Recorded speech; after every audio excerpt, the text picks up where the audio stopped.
असं मानलं जातं की श्री स्वामी समर्थ हे श्री दत्तांचे तिसरे पूर्ण अवतार आहे. पहिले श्रीपाद श्रीवल्लभ, दुसरे श्री नृसिंह सरस्वती आणि तिसरे ते नंतर दिव्य स्वरूपात अवतरले ते स्वामी समर्थ. यात आपल्याला दोन कथा माहिती आहे. छेली या पवित्र गावी प्रकट झालेले स्वामी समर्थ, तर दुसरी कथा आपल्याला त्या कर्दळी वनात घेऊन जाते. तेथून पुढे ते अक्कलकोटमध्ये प्रकट झाले. त्यानंतर चोळाप्पाच्या घरी जाऊन त्यांनी निवास केला. त्यानंतर बऱ्याच आपल्या लीला दाखवल्या. अशी बरीच स्वामींबद्दल आपल्याला माहिती आहे. आणि जे स्वामी भक्त आहेत त्यांना ह्या सगळ्या कथा अतिशय झोपेतून उठून जरी विचारलं तरीही सांगू शकतात. पण आज मी जी कथा तुम्हाला सांगणार आहे ना, ती जी प्रॅक्टिकल आहे, जी खरोखर आपण जेव्हा तुम्ही ही ऐकाल तर तुम्हाला खरंच वाटेल की हो ताई तुमचं बरोबर आहे. असंच काही आम्हीही समजतो. स्वामींचे मठ खूप आहेत. मुंबईमध्ये खूप सगळे मठ आहेत. तुम्ही ज्या शहरात जाणार ना, असं कुठेच तुम्हाला दिसणार नाही की एका शहरात एकच मठ आहे. त्याचं कारण काय आहे माहिती आहे का? प्रत्येक मठामध्ये ना स्वामींनी केलेली प्रत्येक लीला कोणाला स्वप्नात येऊन सांगितलं मठ तिथे ओपन करण्यासाठी, कोणाला पादुका दिल्यात, कोणाला काय तर कोणाला काय असं देऊन प्रत्येक स्थानी स्वामींची लीला वेगवेगळी आहे. म्हणून स्वामींचे मठ प्रत्येक ठिकाणी वेगवेगळे आहे. आता हेच बघा ना, आपल्या देवाऱ्यामधले आपले स्वामी, दुसऱ्या आपल्या बहिणीच्या इथे असलेले स्वामी, तिचं नातं स्वामींशी आहे ना एक वेगळ्या प्रकारचं आहे. तुमचं नातं स्वामींशी वेगळ्या प्रकारचं आहे. स्वामी एक जरी असले ना, त्यांना आपण वेगवेगळ्या रूपात बघतो. कोणी एक आईच्या रूपात बघतं, कोणी वडिलांच्या रूपात बघतं, कोणी मैत्रीच्या रूपात बघतं, तर कोणी मित्राच्या रूपात बघतं. आणि किती जे खरे स्वामी भक्त आहे ना, आपलं सुख, दुःख, आपली कोणतीही चांगली वाईट गोष्ट ही स्वामींपुढे बोलत असते आणि त्याची प्रचिती आणि त्याचा अनुभव नक्कीच त्यांना येत असतो. त्यानंतर एक आपली हक्काची जी जागा असते ना, जिथे आपण मनमोकळं बोलू शकतो, हट्ट करू शकतो, ती म्हणजे स्वामींच्या चरणाची जागा. खूप जण स्वामींशी भांडतातसुद्धा. हो, अगदी बरोबर आहे. भांडतातसुद्धा, रडतातसुद्धा आणि हसतातसुद्धा. तर अशा प्रकारे ना स्वामींची जी लीला आहे ती वेगवेगळी तर आहे. पण एक भक्ताने जी त्यांच्यासोबत जे नातं जोडलं आहे ना, ते प्रत्येक भक्ताचं हे वेगवेगळं आहे. काहीजण तुम्ही अनुभवातून खूप लोकांचं हे सुद्धा ऐकत असतील, की आज मला स्वामींनी असा अनुभव दिला, स्वामींनी तसा अनुभव दिला. तर आज ह्या व्हिडिओच्या माध्यमातून मी माझा अनुभव कसा स्वामींबरोबर शेअर करणार आहे, तो अतिशय थोडक्यात. तर मी सगळ्यात प्रथम मानणारी ती म्हणजे कलावती आईंना. लहानपणापासून जशी मला समज आली ना, तेव्हापासून तर मी जवळजवळ कॉलेजपर्यंत मी कलावती आईंनाच मानायची. कारण लहानपणापासून बालोपासनाला जाणं, कलावती आईंचं नाव घेणं, त्यांची मला खूप प्रचिती आहे, खूप अनुभव आहे. पण मी कलावती आईंना मानत असतानासुद्धा माझं गाव जे आहे ते नाशिकच्या पुढे मनमाड हे गाव आहे आणि माझी जी स्कूल होती ना, तिथे एक स्वामींचं मठ होतं आणि ते मठाचे जे तिथे सेवा करणारे मठाधीश होते ना, अतिशय त्यांचं जे रूप तुम्ही बघितलं ना, अक्षरशः स्वामींसारखंच होतं. पूर्ण स्वामी म्हटलात ना, तरी चालेल. आणि ते जेव्हाही मठातून बाहेर निघायचे ना, त्यांच्या आजूबाजूला 4 ते 5 जे कुत्री असायची ना, ती 4 ते 5 त्यांच्यासोबत चालायची आणि आमच्या स्कूलजवळ कधी आम्हाला खाऊ द्यायचे, कधी काय. तर तेव्हा स्वामी म्हणजे कोण हे माहितीच नव्हतं. आणि त्यावेळेस म्हणजे 2005च्या वेळेस आहे ना, जे कोणी माझ्या मैत्रिणी ज्या होत्या, आमच्याकडे मठ 2 होते, तर त्या मैत्रिणी जी सेवा करायच्या ना, तेव्हा सांगायचे, "पारायण हे खूप कडक असतं. स्वामींना हे चालत नाही, स्वामींना ते चालत नाही. स्वामी खूप कडक आहेत. त्यांची सेवा साधीभोळी केलेली चालत नाही." हे सगळं अनुभव आणि हे सगळं बोलणं कानावर पडायचं म्हणून कधी स्वामींकडे लक्षच गेलं नाही. पण त्यांना पुढे जाऊन ज्या लोकांना स्वामींना सेवेत घ्यायचं असतं ना, ते लहानपणापासून म्हणा किंवा त्या आधीपासून म्हणा, ते तुमच्या आसपासच असतात. पण ती बुद्धी यायला आहे ना आपल्याला वेळ लागते. तसंच काहीसं माझ्यासोबतही झालं.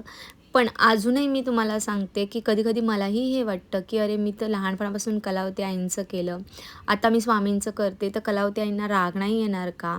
म्हणजे ही आपली बालिश बुद्धी असते ना, काहीही विचार करते. तर त्यानंतरचे एक-एक अनुभव येत गेले. मी कशी स्वामीमध्ये म्हणजे सेवेत आली, मग्न झाली हे मलाही कळत नाही. म्हणजे ते करून घेतलं त्यांनी असं बोलायला काही हरकत नाही. तर एकदा आहे ना, काय झालं मला अचानक आहे ना, असं वाटलं मला अक्कलकोटला जायचंच आहे. म्हणून अक्कलकोटला जेव्हा आम्ही जायला निघालो ना, जेव्हा आम्ही समाधी मठात गेलो, त्यावेळेसही एवढं विशेष काही नाही, सगळ्यांना जायचं होतं म्हणून मीही नॉर्मल गेली आपली. पण जेव्हा तिथे गेल्यानंतर जेव्हा मी स्वामींकडे समाधीच्या तिथे बघितलं ना, काय मागावंसं वाटलं नाही, काय बोलावंसं वाटलं नाही. फक्त रडायला येत होतं. फक्त अश्रुधारा वाहत होत्या, त्याच्या व्यतिरिक्त काही नाही. आणि मी स्वामींच्या वस्त्रांकडे बघत होती. फक्त स्वामींच्या वस्त्रांकडे, स्वामींच्या डोळ्यांकडे. त्या जो स्वामींची ना, तेव्हा कंठाटोपी होती. ती जेव्हा मी बघितली ना, तर त्याचे काही डायमंड्स पडलेले होते. थोडीशी ती लेस साईडला निघाली होती. तर ते बघून आहे ना, मला खूप असं कसं तरी वाटलं, की अरे, हे तर ब्रह्मांड आहेत आणि यांना घातलेले वस्त्र म्हणजे एक म्हणतात ना, एक राजेशाही पाहिजे. एक डायमंड काय, एक शिलाई काय, एक धागाही दिसला नाही पाहिजे. असं का बरं यांचे वस्त्रांचं एवढं हे निघालं आहे? तर मला ना ते खूप असं कसं तरी वाटलं. तर मी घरी आल्यानंतर आहे ना, काय करायची, माझ्याकडे ना माझ्या मैत्रिणीने दिलेली एक स्वामींची मूर्ती होती. अक्कलकोटवरूनच आणली होती. त्या स्वामींशी माझी खूप अटॅचमेंट झाली. तर मला ना अचानक माहीत नाही कसं, काय, काहीही माहीत नाही. मी वस्त्र शिवायला लागली घरातल्या घरात. स्वामींना कधी मुकुट बनव, कधी वस्त्र शिव, कधी ते वस्त्र यायचे नाही, असे बरेच अनुभव आले. तर मला एकदा-दोनदा काय झालं ना, की मी म्हटलं मी स्वामींना वस्त्र शिवते. तर असंच अचानकमध्ये बसली होती मी बेडवर आणि बसता-बसता आहे ना, एक माझ्या हातामध्ये एक नॉर्मल आपला जो कार्डबोर्डचा पुठ्ठा असतो ना, तो होता आणि मी बसल्या-बसल्या 4 ते 5 मुकुट बनवले. कसे बनवले, काय बनवले, मला नंतर ते बनवायला पण येत नव्हते. ते कसे बनवले वगैरे मला काहीही माहीत नाही. मी एकदा थोडं स्टॉप होते. हा जो हारबद्दल मी शॉर्ट व्हिडिओमध्ये सांगितलं होतं, तर ही माझी एक सबस्क्रायबर आहे, सिद्धी नाव आहे तिचं आणि ती एवढी यंग आहे, पण एवढी स्वामी भक्त आहे ना, तर ती स्वामींचे जेव्हा वस्त्र घ्यायला आली होती ना, मठाची ऑर्डर दिली, तेव्हा तिने हे स्वामींसाठी हा हार आणला होता. खूप सुंदर होता. त्याच्यामध्ये थोडेसे चेंजेस केले आणि स्वामी बघा माझे किती गोड दिसतायत. तर मैत्रिणींनो, माझी जी जर्नी आहे ना वस्त्रांची, ती काहीशी अशा प्रकारे झाली आणि मी सहज आहे ना, मला नाव नाही घ्यायचं त्या व्यक्तीचं, कारण ती सुद्धा एक यूट्यूबर आहे आणि कुणाचं नाव घेऊन मला या व्हिडिओतून मोठं नाही व्हायचं आहे. पण मी सगळ्यात पहिले वस्त्र जे आहे ना, मी तिला पाठवले होते आणि कदाचित तिच्यापर्यंत माझा हा व्हिडिओ पोहोचला ना, तर तिलाही समजेल आणि मी पुन्हा एकदा तिला वस्त्र पाठवणार आहे. तर तिच्याविषयी आहे ना, मला काय वाटलं माहिती नाही, पण अचानक स्वामींनी आहे ना, तो एक म्हणतात ना, मला ऑर्डर सोडली, काय सोडलं मला काही माहीत नाही. पण मी पहिली ऑर्डर बनवायला घेतली, ती त्या ताईची आणि तिचे वस्त्र बनवताना लाईट गेली. मी हातावर शिवून तिला वस्त्र पाठवले होते आणि अक्षरशः न पॅक करता एक कॅरी बॅगमध्ये, ज्वेलर्समध्ये तिला मी ते वस्त्र दिले होते आणि तिथून मग ते तिच्या घरी वस्त्र पोहोचले. त्यानंतर तिने माझा व्हिडिओसुद्धा टाकला. तेव्हापासून खूप छान-छान ऑर्डर यायला लागला. त्याच्या आधीही ऑर्डर आपल्या चालू होता. पण माझी मनातून इच्छा होती आणि स्वामींची, की सगळ्यात पहिले वस्त्र तिच्यापर्यंत पोहोचावे म्हणून मी तिला पाठवले. आता कसं आहे ना, जेव्हा आपण सोशल मीडियावर असतो ना, तर आपण कोणाचं नाव घेतलं ना, तो व्हिडिओ थोडाफार व्हायरल जाईल किंवा कोणालाही वाटू शकतं, अरे माझं नाव घेत आहे आणि विदाऊट परमिशन आहे ना, नाही घेतलेलं तेच बरं. म्हणून मी त्या व्यक्तीचं नाव नाही घेते, पण सगळ्यात पहिले मी आजही जेव्हा आता वस्त्र पोहोचेल ना, तेव्हा मी ते नक्की तिला सांगणार आहे, की मी लाईट गेली होती आणि तिचे कानाचे कपडे ना हाताने शिवून आणि तशा प्रकारे पाठवले होते. काही नॉलेज नव्हतं तेव्हा आणि असं करता-करता माझी ही जर्नी चालू झाली आणि आज जे काही मला त्यांच्या आशीर्वादाने ते वस्त्र बनवता येत आहेत ना, ते त्यांनीच दिलेली माझ्यात एक कला आहे असं मी समजते आणि आज तुम्ही मला पाहिजे तो मुकुट, पाहिजे तो फोटो पाठवल्यानंतर मी तसा मुकुट बनवू शकते, इतकं त्यांनी मला ट्रेन केलं आहे. तर काहीशी अशी माझी त्यांच्यासोबत जर्नी चालू झाली होती. खूप वेळा त्यांनी नकळत अनुभव दिले आहेत. खूप वेळा काही गोष्टींमधून काढला आहे. असं एक नाही. आत्ता तर हा फक्त माझा अनुभव आहे. पण जेव्हा मला ताईंचे कॉल येतात ना, अक्षरशः आहे ना, म्हणजे असं खूप स्वतःवर आहे ना प्राउड फील होतं, की अरे किती ताईंचे आपल्याला सुख-दुःख ऐकायला भेटतात. किती म्हणजे वस्त्रांद्वारे त्यांना आलेले अनुभव किती सुंदर आहेत, की ते जेव्हा मला सांगतात ना, की "ताई खरंच तुमच्यामुळे आज स्वामींना आम्ही इतके सुंदर वस्त्र घालू शकतोय." तर मी तिथेच त्यांना थांबवते, की माझ्यामुळे नाही, त्यांच्यामुळे. तर मला ज्या ताई बोलतात ना, की "ताई आज तुमच्यामुळे पॉसिबल झालं. तुम्ही एवढ्या घाईत खरंच एका याच्या शब्दावर आम्हाला वस्त्र शिवून दिले." त्यानंतर मी खास त्या लोकांचं नाव घेईल, जे खरंच माझ्या जवळचे व्यक्ती झाले आहे. एक आहे आशा ताई म्हणून, त्या मुंबईतच राहतात. त्यानंतर एक अपर्णा ताई आहे, ती बारामतीला राहते. त्यानंतर एक श्रेयाल देसाई म्हणून दादा आहेत. ते कांदिवली की बोरिवलीला राहतात. कालच आमची भेट झाली. त्यानंतर ही जी आहे सिद्धी, तिच्याबद्दल सांगितलं. त्यानंतर बऱ्याच ताई आहे अशा, की ज्यांची मला नावंही माहीत नाही अजून. पण अशा खूप ताई आहेत, की त्या मला सांगतात ना, खरंच तुला म्हणजे इतकी भरभरून म्हणजे तारीफ करतात ना, की तुझ्यामुळे इतके सुंदर वस्त्र घालायला भेटतात, हे होतं, ते होतं. मी त्यांना सांगते, की नाही माझ्यामुळे नाही, त्यांच्यामुळे. ते मला ती सद्बुद्धी देतात, त्यामुळे हे पॉसिबल आहे. मी करणारी कोण नाही आहे. करून घेणारे ते आहेत. हां, आपल्यात जरी कला असली तरी ते जेव्हा बुद्धी देतात तेव्हाच ह्या सगळ्या गोष्टी म्हणतात ना सक्सेस होतात. तर तशा प्रकारेच आहे ना, मला ते खूप असं कसं तरी वाटलं आणि मी तिथून पुढे विचार केला की नाही, मी स्वामी वस्त्र बनवणार आणि मी आजही कुठलीही ऑर्डर घेते तर कोणाकडनं पैसे न घेण्याचं कारण काय आहे ना, की नाही मला असं वाटतं की पहिले त्यांच्यापर्यंत वस्त्र पोहोचले पाहिजे, ते खुश झाले पाहिजे. हे मला व्हिडिओच्या माध्यमातून सांगायचं नव्हतं, पण मी ही एक गोष्ट ॲड करते, की आहे ना, असे खूप ताई आणि दादा आहे, की ज्यांना मी बिना पैसे घेताही वस्त्र दिले आहेत, देते. तर त्याचं कारण काय आहे ना, मला त्यांची भक्ती आहे आणि त्यांना स्वामी सेवेतून त्यांच्या स्वामींना सुंदर बघायचं आहे. हे जे त्यांचे वाक्य असतात ना, मला ते खूप मनाला टच करून जातं आणि मी कोण स्वामींच्या वस्त्रांची किंमत ठरवणारी. असे मठाचे सुद्धा खूप अनुभव आहे, की ज्यांना मठाचे वस्त्र महाग वाटतात वगैरे, तर मी त्यांना सहज सांगते, की "ताई ₹1 न देता तुम्ही घ्या, तुम्ही स्वामी सेवा करा बस." पण आहे ना, याच्यामध्ये गैरफायदा घेणारे पण खूप असतात. म्हणून आहे ना, ह्या म्हणजे ह्या कलियुगात इतकं प्रामाणिक राहणंही चांगलं नाही. पण हे बघा, जाऊन कितीसे पैसे जाणार आहे. काही नाही म्हणजे त्यांच्या कृपेने तर आहे ना, पाहिजे तेवढं खूप छान मला इन्कम भेटते आहे. खूप छान हे होते. हो, खूप मेहनत आहे, कंबरपाठ एक होते. काही ताई आणि दादा इतके समजून घेताना, की स्वतः त्यांचे मेसेज असतात, की "ताई तुम्ही पहिले स्वतःला सांभाळा, स्वतःची तब्येत सांभाळा आणि मग करा." कारण मागच्या वर्षी काय झालेलं ना, प्रकट दिन होता आणि तेव्हा आहे ना, हे रात्रंदिवस वस्त्रांचं आपलं काम चालू होतं आणि मला त्यानंतर इतका त्रास झाला ना, तर मी 4 ते 5 दिवस आहे ना, हॉस्पिटलमध्ये ॲडमिट होती.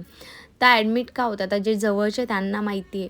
पण तिथे मला जो अनुभव आला ना, की काही ज्या लोकांना कळलं ना मी ॲडमिट आहे, माझे कॉल वगैरे बहिणींनी अटेंड केले तेव्हा त्यांनी सांगितलं ना, ताई ॲडमिट आहे.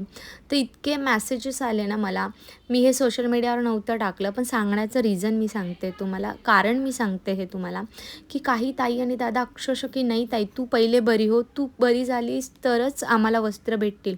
आमचे वस्त्र तू आरामात दे, काहीही प्रॉब्लेम नाही. तू आरामात दे. पहिले स्वतःच्या तब्येतीची काळजी घे."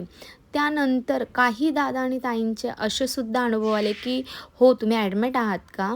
मग कधी येणार आहात घरी? आणि मग कधी आमचे वस्त्र कधी भेटतील?" म्हणजे बघा, एखादा व्यक्ती जर ॲडमिट आहे म्हणजे त्याचं सीरियस काहीतरी असणार, तेव्हाच तो ॲडमिट होईल. असंच तो ॲडमिट होणार नाही. म्हणजे अशी 2 प्रकारची माणसं असतात. आणि माझी जी जुने कस्टमर आहे आणि जी रेग्युलर कस्टमर आहेत ना, ज्यांना आपल्या वस्त्रांची क्वालिटी वगैरे सगळ्या गोष्टी माहिती आहे, त्यांना माहिती आहे. माझा स्वभावही माहिती आहे आणि माझ्या गोष्टीही माहिती आहे. तर मला आजच प्रकट दिनाच्या दिवशी मी हे का एवढ्या सगळ्या गोष्टी सांगते, की स्वामी तृप्त होणं सोपं आहे, पण ते टिकून राहणं किती अवघड आहे. जर तुमच्यात ती माणुसकीच नसेल, तुमच्यात ती समजून घेण्याची गुणवत्ताच नसेल, तर तुम्ही स्वामींची कितीही सेवा करा, तुम्ही स्वामींसाठी कितीही करा, त्याचा काहीही उपयोग नाही. तुम्हाला जिथे समजून घ्यायचं, एक माणूस म्हणून तुम्ही नीट पहिले वागायचं शिका, हे करा, ते स्वामींना खूप प्रिय आहे.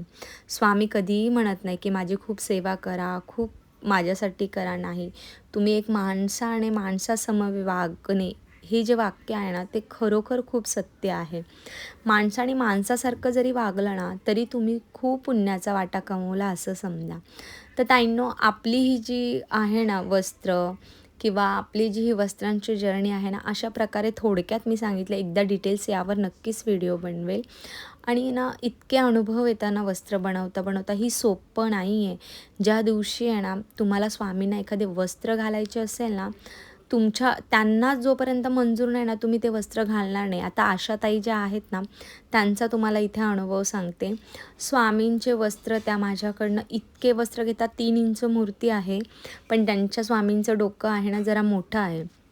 स्वामी सकाळी वस्त्र घालतात आणि दुपारी अक्षरशः टोपी आहे ना, जसं आपण काढून कशी फेकतो, तशा प्रकारे स्वामी अक्षरशः काढून ती टोपी फेकतात आणि तीच टोपी 2 दिवसांनी पुन्हा घालतात. म्हणजे विचार करा. असं होणं म्हणजे यावर कोणीतरी अंधश्रद्धा पण बोलू शकता, पण त्यांनी व्हिडिओसुद्धा पाठवला ह्या गोष्टीचा. त्यानंतर अपर्णाताई आणि श्रेयाल देसाई म्हणून जे कस्टमर आहेत ना, तर त्यांचं बाबतीत काय होतं ना, की जेव्हाही मी वस्त्रांचा कुठलाही कापड आणते, त्या दोघांचे वस्त्र बनले ना, त्यानंतर तो आजपर्यंत मला मार्केटमध्ये तो कापड कधीच भेटला नाही आहे. आणि जरी तो कापड थोडासा उरला असेल, तर एकतर त्यांचे वस्त्र मापासून सुद्धा लहान होतात, नाहीतर मोठे तरी होतात. मला पुन्हा ते डबल करावे लागतात आणि मला नंतर खूप मेसेजेस येतात, की ताई मला सेम वस्त्र पाहिजे. पण त्या दोघांना एकदा वस्त्र गेले, तर तो कापड आजपर्यंत मार्केटमध्ये कधीही भेटला नाही आहे. हा सगळ्यात मोठा अनुभव आहे. कारण ते इतके प्रेम करतात स्वामींवर, ते दोघंही, म्हणजे मी असे भक्त कुठेच नाही बघितलं.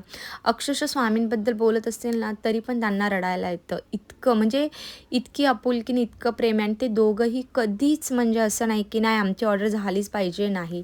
इवन प्रकट दिन असला ना, तरीसुद्धा ते मला सरळ बोलले, की तुझ्याकडनं होत असेल तर दे, काहीही घाई नाही. आम्ही स्वामींना आहे ना, जे कपडे आहे ना तेच घालू. म्हणजे इतका समजदारपणा आणि इतकी म्हणजे जो खरा स्वामी भक्त असतो ना मैत्रिणींनो, ते ना त्यांच्यामध्ये ती कुवत आपणे-आप येते. ती समजदारपणा, त्या सगळ्या गोष्टी ना आपणे-आप येतात. तर बरंच काही मी बोलून गेली. कोणाला यातून जर मन दुखलं असेल तर सॉरी. आणि खरंच माझे जे दादा आणि ताईन, त्यांना खूप खूप थँक्यू. इथे खूप दिवसानंतर आहे ना मी उंबरठा लेपन केलं होतं. थोडा वेळ दिला पूजेला, कारण आम्हाला पाडवा यावेळेस करायचा नव्हता, म्हणून सुतक होतं. त्यामुळे मला करता नाही आलं, म्हणून मी प्रकट दिनाच्या दिवशी सकाळपासून ना फोनला वेळ दिला ना कुठल्याच ताईला आणि दादांना. मी फक्त स्वामींना आणि पूर्ण घराला वेळ दिला. इथे सुंदर असं उंबरठा पूजन करून घेतलं होतं. खूप प्रसन्न वाटत होतं, खूप छान वाटत होतं. 13 दिवस पूजा नाही झाली ना, तर मला घरामध्ये म्हणतात ना, खूप कसं तरी वाटत होतं. अक्षरशः आहे ना, आपण म्हणतो ना, लक्ष्मीचा हात घरावर फिरला ना, तिथेच लक्ष्मी येते. हे तितकं सत्य आहे. आपला देवारा कितीही सुंदर असू द्या, देव कितीही सुंदर असू द्या, पण तिथे स्वच्छता नसेल ना, तर तिथे शोभा येत नाही. हे तितकंच सत्य आहे. तर इथे छान आहे ना, मी इयरबडने आहे ना, मस्तपैकी आहे ना, हे हळदी-कुंकू वगैरे लावून घेतलं होतं. खूप छान लागलं होतं आणि खूप छान पूजा झाली. अभिषेक पण खूप सुंदर झाला. मुलीने अभिषेक केला, सगळ्यांनी अभिषेक करून घेतला आणि जे काही मला सेवा करता आली ती मी यातून केली. आणि जेव्हाही आपण स्वामींकडे मागतो ना, तर एक गोष्ट नक्की लक्षात ठेवा, मला हे द्या स्वामी, ते द्या म्हणण्यापेक्षा माझ्यासाठी जे योग्य आहे ना, ते द्या. इतकं बोललं ना आणि दुसऱ्यांसाठी मागितलं ना, तर नक्की तुमच्याही आयुष्यामध्ये ना आनंद आणि आनंदच येईल. आणि जे आहे त्यात समाधान मानाल ना, तर खूप आनंद येईल. तर बघा किती सुंदर उंबरठा लेपन झालं आहे. उंबरठा लेपनवर आपला ऑलरेडी व्हिडिओ आहे. आणि खूप छान माझी प्रकट दिनाच्या दिवशी सेवा झाली आणि माझे स्वामीसुद्धा खूप सुंदर दिसत होते. आणि घरामधलं वातावरण आहे ना, पाडव्यापेक्षाही कमी दिसत नव्हतं. मला तर वाटत होतं प्रकट दिनाच्या दिवशीच माझ्या घरी पाडवा आहे, इतकं सुंदर वाटत होतं. त्यानंतर इथं मी अध्याय वाचून घेतला, 18वा आणि 14वा अध्याय वाचलेला. छान स्वामींना सकाळी वेगळा नैवेद्य आणि संध्याकाळी वेगळा नैवेद्य दाखवला, जेवढं जमलं, कारण ऑलरेडी मी खूप थकलेली होती. त्यातून पण स्वामींनी माझ्याकडनं ही सेवा करून घेतली, म्हणून खूप खूप धन्यवाद. इथे माझ्या छान आम्ही संध्याकाळी आरती केली. इथे मुलीने हट्ट केला म्हणून तिच्याकडे दिले, तिचे बाबा बाजूला होते. त्यानंतर देवारा बघा किती सुंदर दिसतोय, पण स्वामींची जागा मात्र तिथे थोडी खाली दिसते. तर कसा वाटला मैत्रिणींनो आजचा व्हिडिओ? आय होप तुमचासुद्धा प्रकट दिन खूप छान गेला असेल आणि तुमचेसुद्धा अनुभव कमेंट्समध्ये नक्की मला सांगा. आणि खूप दादांचे आणि ताईंचे कमेंट्स आहे की ताई तुझा फेस रिव्हील कर. तर मी छोटासा प्रयत्न केला आहे, थोडी कम्फर्टेबल नाही आहे, म्हणून प्लीज तुम्हीही समजून घ्या. नक्कीच मी प्रयत्न करेल की आत्ता आपला हा मराठी नवीन वर्ष आहे, यात तरी मी माझा फेस रिव्हील करेल. तर चला भेटूया पुढच्या व्हिडिओमध्ये.